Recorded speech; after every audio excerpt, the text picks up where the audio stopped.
Buenas noches, mis hermanos, ¿cómo están todos? Bien. Espero que estén bien. Espero que han tenido una buena semana. Claro que ya todos estamos aquí antes de las 7:15. Podemos empezar si ya son las 7:10, pero empezamos de una vez nuestro estudio bíblico para esta noche. Si nos están visitando por primera vez, aunque no creo que es el caso, todos aquí se conocen entre sí, o si están viendo en línea, bienvenidos a nuestro estudio bíblico. Cada semana hemos alternado nuestros estudios. Como ustedes saben, hemos estudiado la Confesión Bautista de 1689 algunas semanas. Una vez al mes también hemos estudiado el matrimonio, eso fue la semana pasada. Y una vez al mes también hacemos una pausa para tener nuestra noche de adoración. Y antes de poder seguir adelante, sí que les quiero recordar que según nuestro calendario, la próxima semana tenemos nuestra noche de adoración otra vez. Entonces, no hay estudio bíblico en la semana que viene, pero sí tenemos noche de adoración, donde podemos reunirnos para adorar a nuestro Señor, a meditar en su palabra y también a meditar en cómo su palabra afecta nuestras vidas y meditar en ello. Y después de la próxima semana tenemos 2 estudios más, quiero decir 2 miércoles más, antes de que tomamos una pausa para los festivos. Entonces el miércoles 13 de diciembre será nuestro último día de estudio bíblico de 2023 y tomaremos de nuevo los estudios bíblicos los miércoles en enero, después de dar la bienvenida al año nuevo. Y dado que el clima no se ha empeorado, creo que hace 2 o incluso un año atrás hemos ya tenido nieve, gracias a Dios no hemos tenido ese problema. Entonces yo creo que podemos reunirnos sin interrupciones en las semanas que vienen. Bueno, esta noche vamos a continuar estudiando la Confesión Bautista de 1689, o también se llama la Segunda Confesión Bautista de Fe de Londres.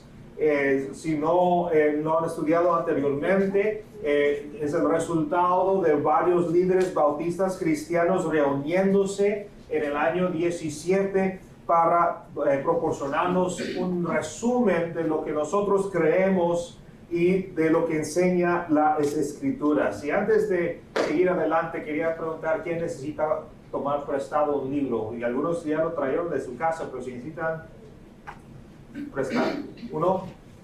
¿Alguien más? Aquí trae mi hermana algunas copias por si acaso algunos necesitan. Listo. Entonces, la confesión, como anotado, si lo han visto anteriormente, si lo han leído y estudiado, tiene varios capítulos, comenzando con su introducción, luego las Sagradas Escrituras, y hemos pasado por los primeros 5 capítulos de la confesión hasta cubrir la doctrina de la providencia divina. Y si quieres ver los videos de las sesiones anteriores donde vimos esos 5 capítulos, todo está disponible ahí en nuestro canal de YouTube de Sevilla Chapel, o puedes ir directamente también al canal de YouTube de Cántaro Institute. Todo se encuentra ahí. Esta noche estamos en el 6º capítulo y la conclusión de la primera unidad. Y cuando uso el término unidad, me refiero a la confesión tiene esencialmente 4 unidades. Se puede dividir en 4 partes. La primera unidad trata sobre los primeros principios teológicos. Y esto incluye las Sagradas Escrituras, sobre la doctrina de Dios y la Santa Trinidad, sobre el decreto de Dios, la creación, es decir, la doctrina de la creación. También hemos visto la providencia divina, y lo que tenemos hoy concluye esa primera parte, y es la caída del hombre, el pecado y su castigo. La segunda unidad trata sobre el pacto de Dios con su pueblo, y consta de los capítulos 7 al 20.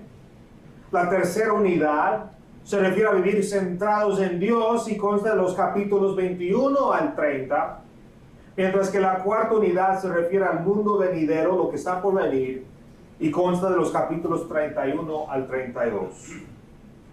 Entonces, menciono esto solo para que puedan saber que sí hay una estructura a la confesión, sí hay algo de una estructura sistemática detrás de cómo fue compuesto y publicado. Y una guía útil para nuestro estudio de la confesión bautista hoy en día de este documento 1689 está disponible en este momento en inglés bajo el título To the Judicious and Impartial Reader, an Exposition of the 1689 London Baptist Confession of Faith.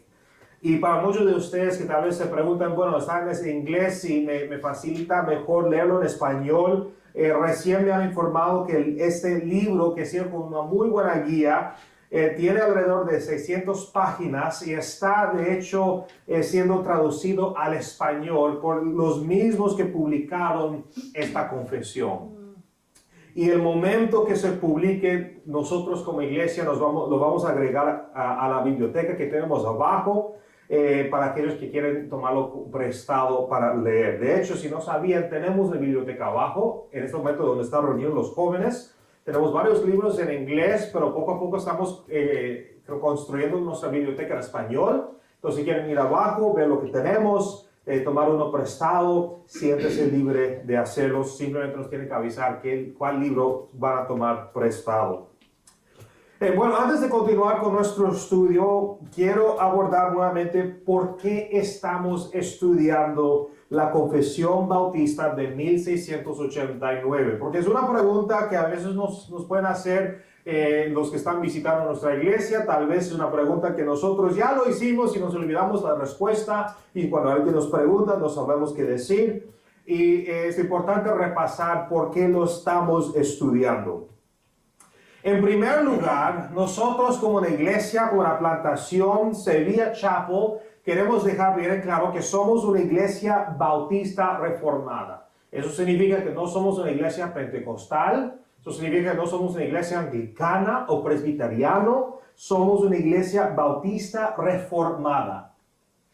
Y eso no significa que los de diferentes denominaciones no pueden venir y asistir a nuestra iglesia y participar de algún modo. No estamos diciendo eso. Simplemente estamos diciendo, en respeto a la postura teológica de nuestra iglesia, nuestra postura teológica es de la bautista reformada. Y esto significa que somos confesionales.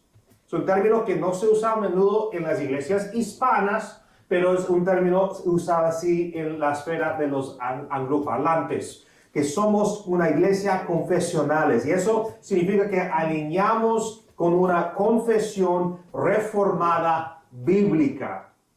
Y al igual que muchas otras iglesias que han abrazado los principios de la reforma surgidos de los reformadores del siglo XVI, estamos estudiando la confesión de 1689 para entender no solamente lo que nosotros creemos como iglesia, sino también en qué nos diferencia de otras denominaciones. En otras palabras, aclara nuestras características distintivas como bautistas. Y otra razón por la que estamos estudiando la confesión es debido a sus propósitos declarados en su introducción. ¿Y qué son esos propósitos? Esos propósitos son para que caminemos humildemente con nuestro Dios, para que ejerzamos amor y mansedumbre entre nosotros, que perfeccionemos nuestra santidad por reverencia al Señor, para que las palabras de nuestra boca sean el Evangelio, para que avancemos apasionadamente en la verdadera religión. Y si quieren entender lo que quiere decir con religión, quiere decir que una adoración verdadera, una adoración a Dios. Y para que mantengamos la verdadera religión o adoración sin mancha ante los ojos de Dios.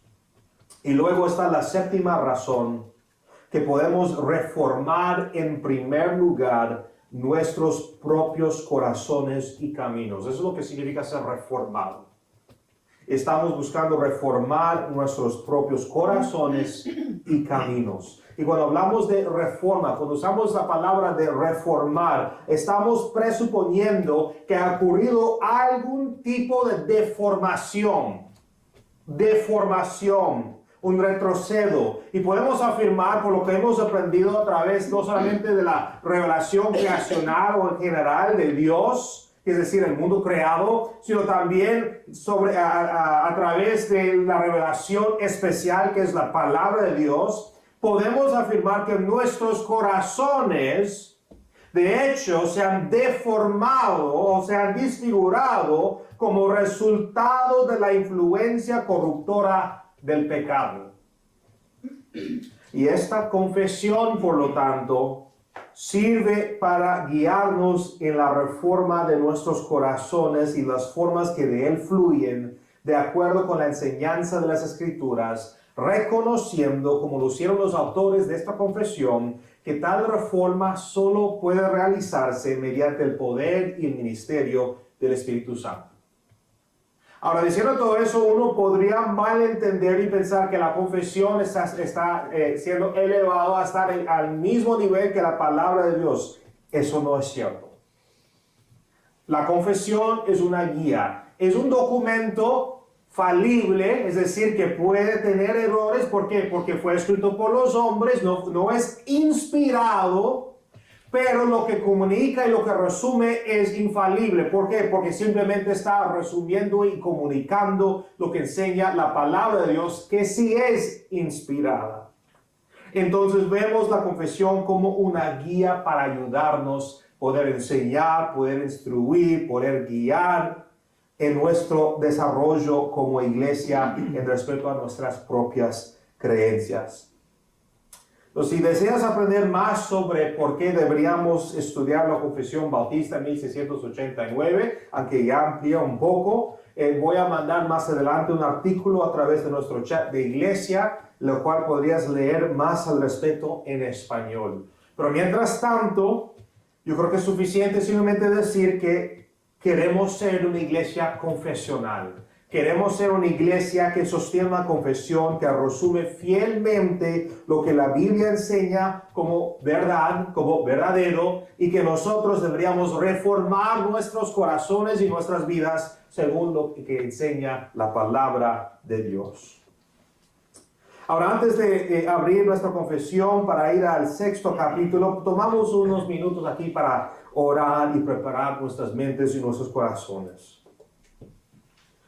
Padre Celestial, te agradecemos por tu gracia y tu misericordia. Te agradecemos, Señor, porque solamente es por tu gracia y por tu poder, el poder de tu Santo Espíritu, que podemos caminar en obediencia, que podemos caminar en fe, confiando en ti, sabiendo, Señor, que tú no solamente nos salvas, sino también nos sostienes.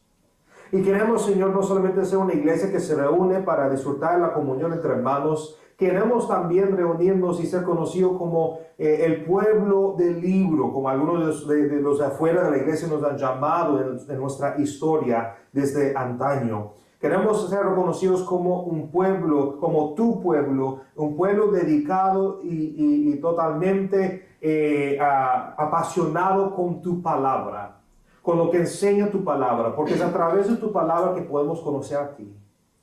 Y a través de tu palabra que podemos saber cómo caminar. Y es a través de tu palabra que podemos tener una perspectiva correcta de cómo funciona nuestro mundo. Cuando pedimos, Padre Celestial, háblanos, toca nuestros corazones. Y no solamente, Señor, ayúdanos en crecer en nuestro conocimiento, sino también en cómo aplicamos ese conocimiento y la sabiduría necesaria para poder entender e interpretar lo que está pasando en nuestro mundo y cómo deberíamos reaccionar. Pedimos, Señor, que tú seas exaltado en todo. En tu nombre, Jesús, oramos. Amén. Amén. Bueno, mis hermanos, vamos entonces al 6º capítulo de sus confesiones. El título que tenemos aquí del capítulo es de la caída del hombre, del pecado y su castigo. De la caída del hombre, del pecado y su castigo. Yo sé que tal vez algunos van a decir, pues es que yo ya sé sobre la caída del hombre, pero es necesario que pasamos por todo lo que es básico también para poder ver si hay algo más que podemos aprender y también para recordarnos también que nosotros todavía estamos viviendo en un mundo caído y todavía sufrimos las consecuencias de nuestra propia caída, nuestra naturaleza caída, que todavía no ha sido totalmente destruido, no hasta ese día, hasta que regresa Cristo. Bueno, hay unos 5 párrafos, pero esta noche solo vamos a ver la primera. Y comenzamos entonces con el primer párrafo o sección 6.1 y se encuentra en la página 27. Y dice lo siguiente: aunque Dios creó al hombre recto y perfecto y le dio una ley justa, la cual habría sido para vida si el hombre la hubiera guardado, y amenazó su transgresión con la muerte, aún así, el hombre no permaneció mucho tiempo en esta posición de honor, usando Satanás la sutileza de la serpiente para seducir a Eva, y luego por medio de ella seduciendo a Adán, quien sin ninguna compulsión a comer del fruto prohibido transgredió voluntariamente la ley de su creación y el mandato que les había sido dado, lo cual agradó a Dios permitir conforme a su sabio y santo consejo, habiéndose propuesto ordenarlo para su propia gloria. En este párrafo encontramos 3 pasajes referenciados. El primero es Génesis capítulo 2, versículos 16 a 17, y dice: y el Señor ordenó al hombre, a Adán: de todo árbol del huerto podrás comer, pero del árbol del conocimiento del bien y del mal no comerás, porque el día que de él comas, ciertamente morirás. Con este pasaje entendemos que el hombre fue creado recto y se le dio la opción de obedecer el mandato de Dios o desobedecer. Si no hubiera una decisión, una elección de poder obedecer a Dios, entonces no podríamos ver la obediencia. La obediencia solo está presente cuando tenemos una elección. Y para que el hombre pudiera entender el costo de la desobediencia, Dios deja claro que la muerte seguirá al pecado. Si a pecar contra Dios, entonces vendría la muerte. Ahora, la forma en que Dios plantea la elección es diferente a la forma en que vemos que el diablo la plantea. Básicamente, Dios le está dando a Adán y a Eva pleno acceso a cada fruto creado en el jardín del Edén. No hay nada fuera de sus límites, nada está fuera de límites para ellos, excepto uno. Cuando leemos este pasaje, vemos que el énfasis está en la libertad del hombre y en todo lo que Dios ha puesto a su disposición. Podemos ver la generosidad de Dios, la bondad de Dios, la libertad que Dios dio al hombre. Sin embargo, si lo lean más adelante en el 3er capítulo, cuando Satanás tienta a Eva, la situación se plantea de manera diferente. Satanás enfatiza el único árbol del cual no pueden comer y hace parecer como que si Dios los estuviera privando de libertad.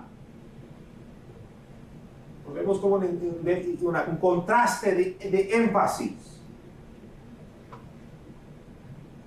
Por un lado vemos a Dios estableciendo la verdad y estableciendo la libertad. Y por otro lado vemos a Satanás retorciendo la verdad y provocando dudas y engañándoles a hacerlos pensar que Dios le está prohibiendo y que Dios no le está dando la libertad que merecía.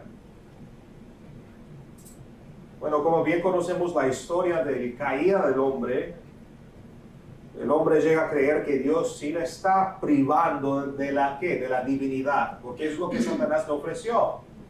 come de este fruto y serás como Dios. Entonces, como resultado, ellos compran la mentira, como les vende la serpiente, y toman esa mentira como si fuera verdadera, y como resultado comen del árbol prohibido, del fruto de ese árbol.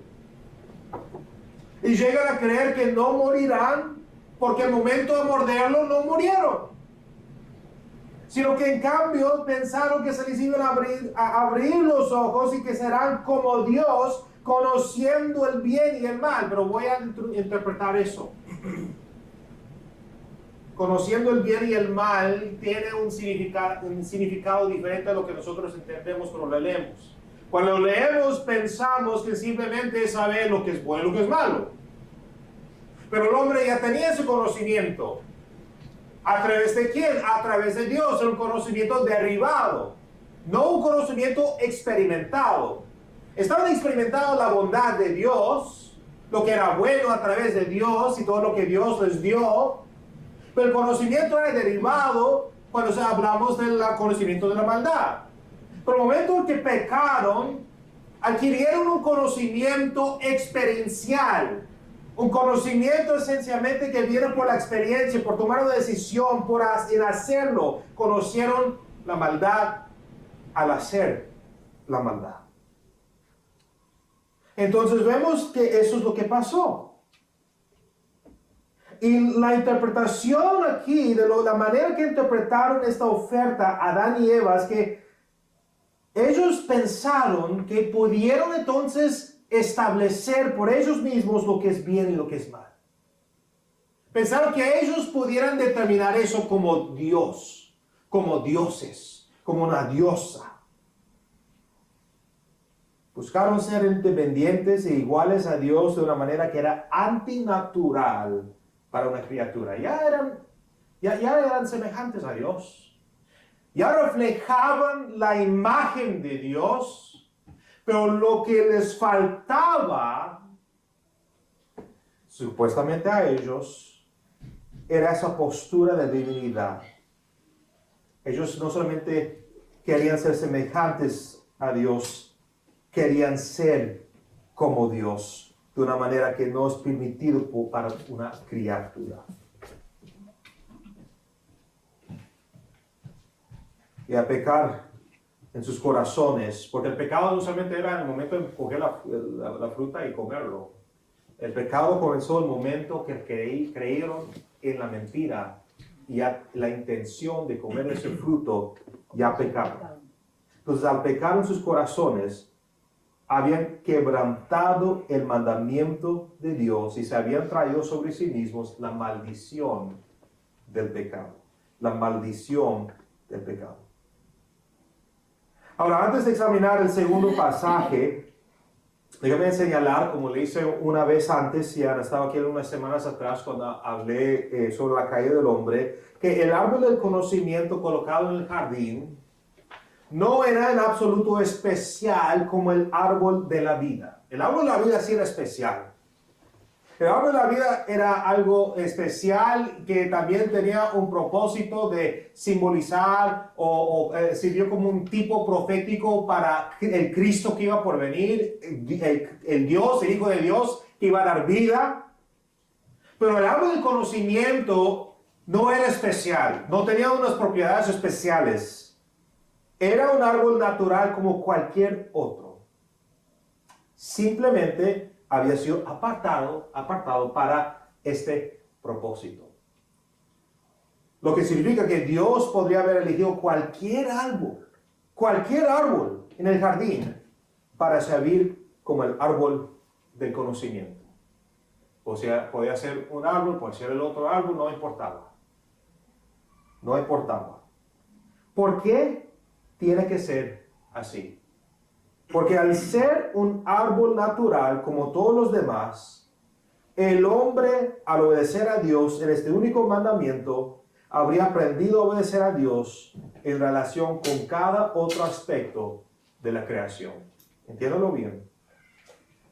Al ser un árbol natural como todos los demás, el hombre al obedecer a Dios en este único mandamiento habría aprendido a obedecer a Dios en relación con cada otro aspecto de la creación. Por eso este árbol de conocimiento tiene que ser un árbol normal, ordinario, para que al hombre saber cómo obedecer a Dios en algo tan simple, podría entonces saber cómo obedecer a Dios en todo lo demás. Si Adán y Eva pudieran obedecer a Dios en relación con este único árbol, entonces tendrían ese conocimiento de cómo obedecer a Dios en cualquier otro aspecto. Tenía que ser un árbol natural, tenía que ser un árbol ordinario, porque entonces su obediencia habría sido paradigmática para cada otra situación que siguiera. Ahora, trágicamente, nosotros sabemos, según las Escrituras, que no obedecieron a Dios. En cambio, se rebelaron contra Él y comieron del árbol. Y el remordimiento llegó inmediatamente cuando se dieron cuenta de que la serpiente había mentido. ¿Por qué? Porque no se habían convertido en dioses. Pero ciertamente habían llamado juicio sobre sí mismos. El segundo pasaje que sigue, Génesis capítulo 3, versículos 12 y 13. Días después que Dios regresa al jardín, camina al jardín y nota que el hombre ya no está ahí para recibirlo, para experimentar la comunión con Él. En cambio, el hombre ya está escondiéndose porque sabe que ha pecado contra Dios. Es interesante cómo somos cuando estamos en pecado sin arrepentirnos. Nuestra tendencia es escondernos de Dios, no hablar a Dios, no pasar tiempo con Dios, no pasar tiempo con el pueblo de Dios, porque sabemos que tenemos que dar cuentas. Génesis 3, versículos 12 a 13. El hombre respondió: la mujer que tú me diste por compañera me dio al árbol, y yo comí. Entonces el Señor Dios dijo a la mujer: ¿qué es esto que has hecho? Y ella dijo: la serpiente me engañó, y yo comí, respondió la mujer. Interesante que ninguno de ellos querían tomar la responsabilidad. La confesión afirma correctamente que aunque Adán y Eva pecaron ante Dios, pecaron como resultado de la tentación que se les presentó en el jardín. La tentación no se originó desde su interior porque fueron creados justos, ni se originó la buena creación de Dios en términos de la serpiente. Se originó en aquel que poseía la serpiente, y se nos dice en el tercer capítulo de Génesis que fue Satanás quien habló a través de la serpiente. Así vemos el impacto dañino del pecado, donde Dios llama al hombre a rendir cuentas, y el hombre culpa a la mujer y la mujer culpa a la serpiente, y aunque Satanás recibirá el castigo que merece por todo el daño que ha causado a la creación de Dios, aquí vemos tanto Adán como Eva son responsables de su desobediencia y rebelión. Si no hubieran pecado, habrían disfrutado la vida en paz y armonía. Habrían continuado su rectitud o su justicia original, pero no perseveraron y cayeron en el pecado. Ahora, uno al leer esto podría preguntarse, ¿por qué Dios permitió que Satanás se infiltrara en el jardín? Uno podría preguntarse, ¿por qué Dios permitió que el hombre pecara? ¿Por qué permitió Dios que el mal persistiera? La Escritura enseña que Él es soberano, que Dios es soberano. Enseña que Dios juzgará a los vivos y a los muertos, y que Él tendrá la última palabra, y que Él es bueno y justo. Pero ¿por qué permitió que ocurriera este evento? ¿Por qué aún no ha destruido el mal? Son preguntas válidas, pero no tenemos todas las respuestas, al menos las respuestas que deseamos tanto. Job, si conocen la historia de Job, Job preguntó por qué Dios permitió que él sufriera. Sus hijos murieron, las cosas que él tenía perdió, estaba perdiendo tantas cosas. Dios permitió que Job sufriera. Y entonces Job tenía preguntas para Dios, y Dios no respondió ni una vez a las preguntas de Job. Dios sí se presentó ante Job, Dios sí le dio una presentación y una revelación, pero no respondió a las preguntas que él tenía. Dios hizo que Job cambiara su perspectiva, que viera las cosas desde otro ángulo y que se dara cuenta de que hay muchas cosas que trascienden nuestra comprensión. Por eso Dios es quien es, porque de lo contrario no sería tan misterioso. Job entendía al final del libro que si Dios hubiera revelado y respondido a todas las preguntas, Job mismo no pudiera entenderlo. Pero Dios no nos dejó en la oscuridad, no nos dejó sin respuesta. Proporcionó una que debería ser suficiente y es cuestión de nuestra voluntad de aceptarlo o no.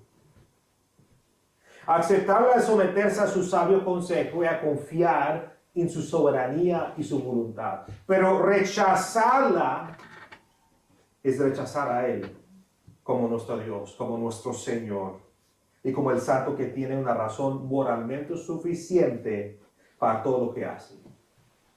Aceptar la respuesta que Él proporciona es fe. Rechazarla es incredulidad. Y como hemos aprendido de nuestro estudio de las Escrituras, Dios recompensa a aquellos que tienen fe, mientras que aquellos que no la tienen sufren las consecuencias de su incredulidad y de sus pecados. ¿Y cuál es esa respuesta que Dios nos da? En resumen, se puede resumir en este párrafo de la confesión, en esta afirmación, habiendo resuelto ordenarlo para su propia gloria, o habiéndose propuesto ordenarlo para su propia gloria. Todas las cosas se están desarrollando como un gran relato, como una historia panorámica, como una gran narrativa en la historia, revelando la gloria de Dios y culminando con su total y última glorificación. El mal insiste en que tiene un punto que hacer, que haga su punto. Y Dios demostrará que el mal no es más que una futilidad, que no tiene más recurso que ser aplastada para siempre. Y ese pisoteo será realizado por el único que Dios envió para lidiar con el pecado de una vez para siempre, el Señor Jesucristo, quien conquistó tanto el pecado como la muerte a través de la cruz y su resurrección. En el mismo momento en que Cristo murió en esa cruz, el perdón se extendió al pueblo de Dios. No solamente los que estaban ahí en ese momento que creían en Él, sino también a todos que iban a creer en Él en el futuro, incluyendo tú y yo. Y en ese mismo momento el paraíso restauró en términos de la comunión inquebrantable con Dios. Y al resucitar de entre los muertos, el poder de la muerte retrocedió, reconociendo que no tenía poder sobre aquel que creó todas las cosas y que es la vida misma. Y al ascender a los cielos, como leemos en Apocalipsis capítulo 12, Satanás y sus huestes de ángeles caídos fueron arrojados a la tierra, habiendo sido derrotados por los ángeles de Cristo, lo cual significa que Satanás ya no puede presentarse ante Dios para acusar a su pueblo como hizo con Job. No cuando sus pecados han sido ya pagados en su totalidad por la sangre del Cordero prometido. No sé si sabían eso, esa conexión de la ascensión de Cristo y lo que vemos de la guerra en los cielos en Apocalipsis capítulo 2. Que el mal diga lo que tenga que decir, que trate de hacer su punto, al final del día será aplastado hasta desaparecer. Y veremos ese día cuando Cristo regrese nuevamente. ¿Cuál es el tercer pasaje proporcionado en este párrafo por la confesión? Segundo de Corintios capítulo 11, versículo 3. Pero temo que, así como la serpiente con su astucia engañó a Eva, las mentes de ustedes sean desviadas de la sencillez y pureza de la devoción a Cristo. Vale la pena tomarse el tiempo para considerar, no solo cómo la confesión resume fielmente la verdad bíblica, sino también cómo nos informa sobre cómo debemos vivir. Y en este pasaje, escrito por el apóstol Pablo a la iglesia en Corinto, se nos informa que el mismo acusador que tentó a Adán y a Eva sigue tentando al pueblo de Dios hoy. Ahora bien, uno podría preguntar, ¿no fue la serpiente atada como leemos en Mateo 12? ¿No es Jesús quien entró en la casa del hombre fuerte para atar al hombre fuerte y saquear su casa? Sí, Satanás está atado, según lo que leemos en el Apocalipsis. Y sí, Jesús está recuperando lo que es legítimamente de él. Y lo que esto significa es que Satanás es impotente ante el Evangelio, ante el poder del Evangelio. Ya no tiene a las naciones bajo su dominio, le están siendo arrebatadas mientras los discípulos de Jesús, tú y yo y toda la iglesia en el mundo, salen a todo el mundo a proclamar el Evangelio y a discipular a las naciones. Pero mientras Satanás está atado, todavía sigue tentando al pueblo de Dios a pecar. Y cada persona sabe con qué pecados lucha más. Cada persona sabe qué pecados debe vencer y qué tentaciones debe resistir. Todas ellas. Y el creyente debe tener en cuenta que la única manera en que podemos caminar en victoria sobre el pecado es si confiamos en el Espíritu Santo y si descansamos en la victoria de Cristo. Porque de lo contrario, si confiamos en nuestra propia fuerza y sabiduría, seremos presa fácil para aquel que ha estado engañado desde su caída. Somos llamados a una devoción sincera y pura a Cristo. Pero Satanás y sus huestes de ángeles caídos desean mucho que estemos distraídos. ¿Distraídos de qué? De nuestra devoción sincera y pura a Cristo. Que nos desviemos. Porque Él sabe que mientras que estemos dedicados puramente a Cristo en nuestro vivir, cuidaremos nuestros caminos y nos aseguraremos de estar en lo correcto, complaciendo al Dios que nos salvó y que nos mantiene en su gracia.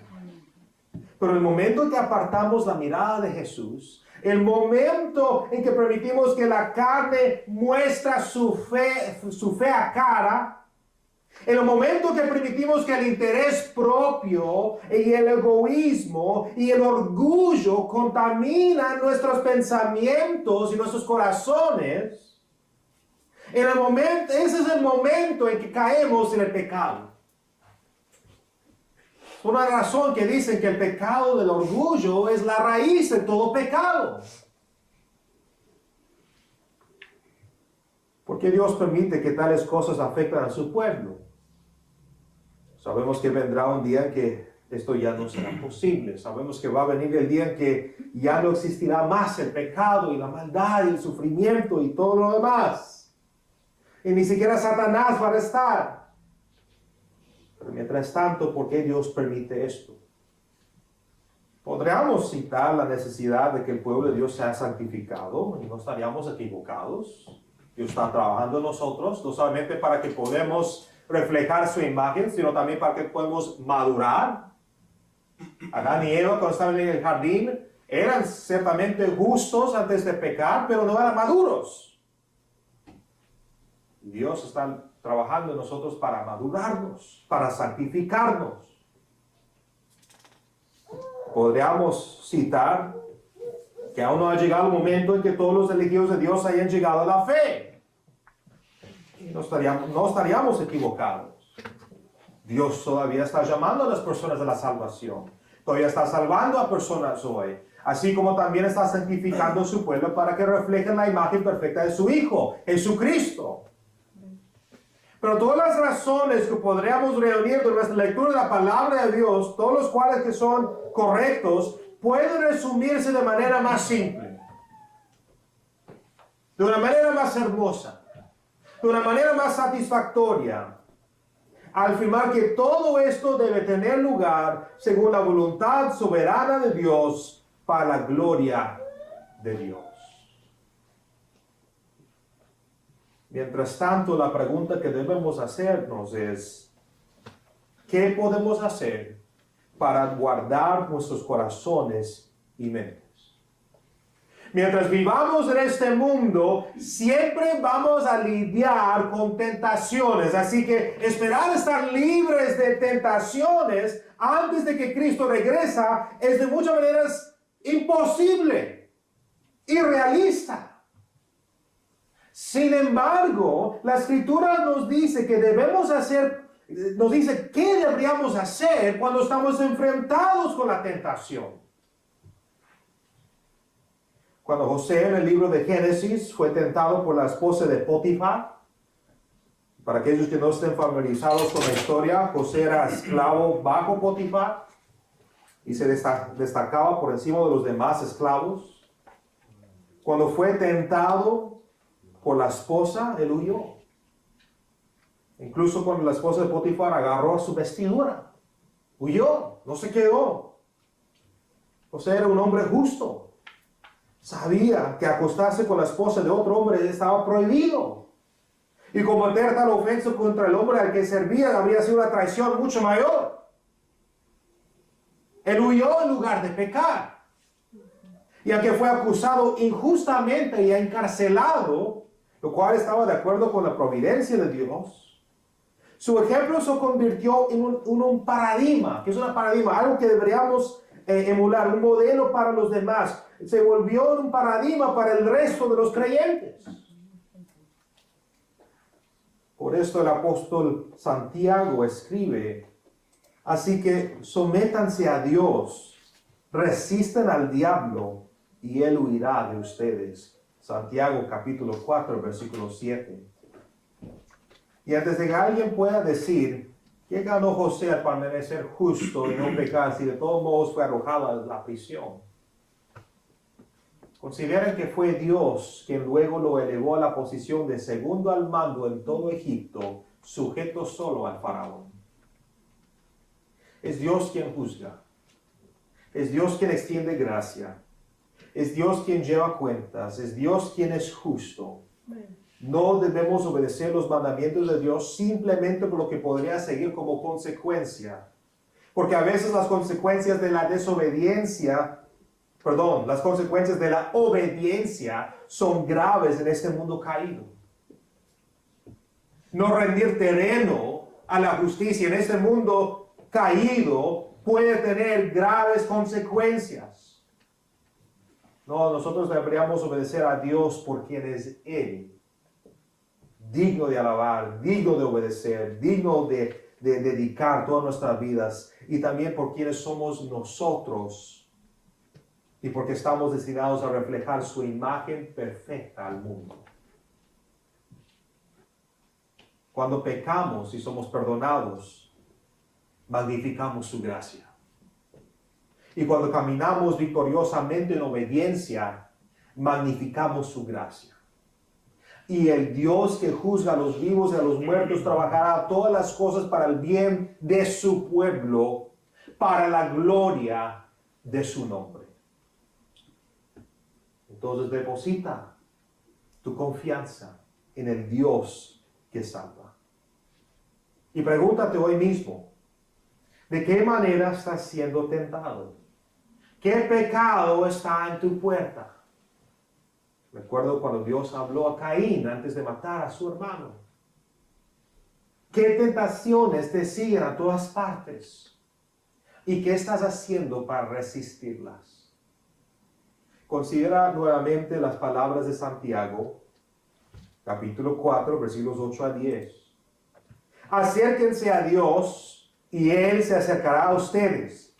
limpien sus manos, pecadores, y ustedes de doble ánimo purifiquen sus corazones.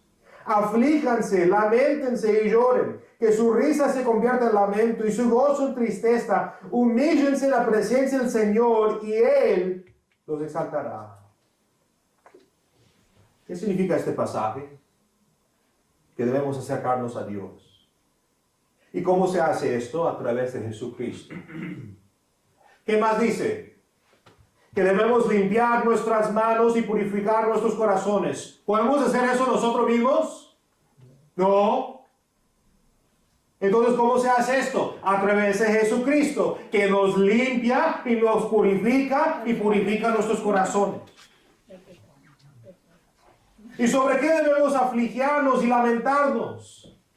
Por nuestro pecado, nuestra fragilidad, nuestra naturaleza caída.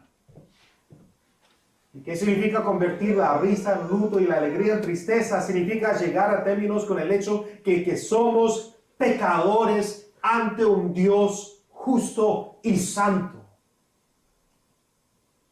Y para caminar correctamente, debemos lamentarnos por nuestro pecado y no encontrar esperanza dentro de nosotros mismos. ¿Por qué? Porque la esperanza solo se encuentra en Jesucristo. Y cuando hayamos hecho esto, cuando tengamos el estado correcto de corazón, cuando nos hayamos humillado ante el Señor, entonces Él nos exaltará. Entonces no prestes atención al diablo, no le das tiempo al diablo, ni pasas tiempo pensando en el diablo. Concéntrate en Cristo. Pon tu mirada en Cristo. Porque en Él tenemos la victoria. Y en Él tenemos toda vida y poder a través de su palabra y el Espíritu Santo. Oremos, mis hermanos, para cerrar y tomaremos un tiempo de preguntas y respuestas.